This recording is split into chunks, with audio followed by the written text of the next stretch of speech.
Sobat Skriptura, selamat datang di video seri Renungan Skriptura hari ini. Kita akan melihat bacaan di dalam Kisah Para Rasul 17 ayat 27-31. Kita akan membahas dalam 3 kata kunci melalui bahasa Yunani Perjanjian Baru dan menutupnya dengan sebuah refleksi singkat.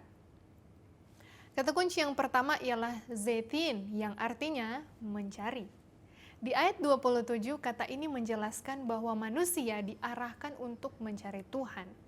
Kata zetin menunjukkan usaha yang aktif, bukan hanya sekedar tahu atau mendengar. Bahkan ada gambaran yang mencoba menelusuri dan menunjukkan keterbatasan manusia dalam memahami.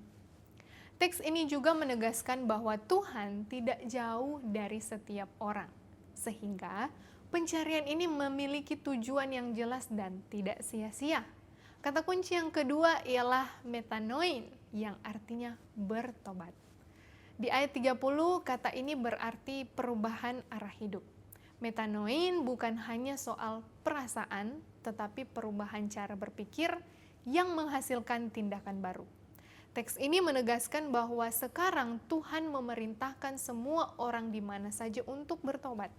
Ini adalah panggilan yang tegas dan berlaku bagi semua orang di dunia ini. Kata kunci yang ketiga ialah krinin, yang artinya menghakimi. Di ayat 31, kata ini berbicara tentang Tuhan yang akan menghakimi dunia dengan adil. Kata krinin atau kata krino menunjukkan tindakan mengadili dengan standar yang benar. Penghakiman ini sudah ditetapkan waktunya, jadi bukan sesuatu yang tidak pasti. Bahkan ditegaskan bahwa hal ini akan dilakukan melalui pribadi yang telah ditentukan dan dibuktikan melalui kebangkitannya, yaitu melalui kebangkitan Tuhan Yesus Kristus. Refleksi yang dapat kita ambil dari teks ini adalah terdapat 3 langkah yang sangat jelas. Pertama, manusia itu dipanggil untuk mencari Tuhan. Ini menunjukkan bahwa Tuhan itu dekat dengan semua orang, tidak jauh dari kehidupan manusia, sehingga pencarian itu memiliki arah yang nyata. Kedua, pencarian itu membawa pada pertobatan.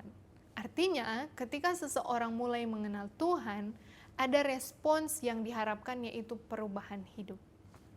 Tidak hanya berhenti pada pengetahuan saja. Ketiga, semua ini menjadi penting karena terdapat penghakiman. Tuhan sudah menetapkan waktunya. Ini menunjukkan bahwa hidup manusia tidak hanya berjalan tanpa tujuan, tetapi memiliki tujuan untuk dipertanggungjawabkan pada akhirnya nanti. Dan bagian akhir teks ini menegaskan kepastian itu melalui kebangkitan Tuhan Yesus. Hal ini menjadi dasar bahwa semua yang disampaikan bukan sekedar ide, tetapi sesuatu yang benar dan pasti akan terjadi. Dari bagian ini kita melihat bahwa Tuhan itu dekat, manusia dipanggil untuk merespon, dan setiap respons itu akan diuji. Kiranya kita tidak hanya memahami, tetapi juga menjalani hidup dengan kesadaran, hidup yang benar, dan hidup akan panggilan di setiap hari. Karena itu, terima kasih sudah menyimak bersama video seri Renungan Skriptura hari ini, dan sampai jumpa pada episode yang selanjutnya. Tuhan Yesus memberkati.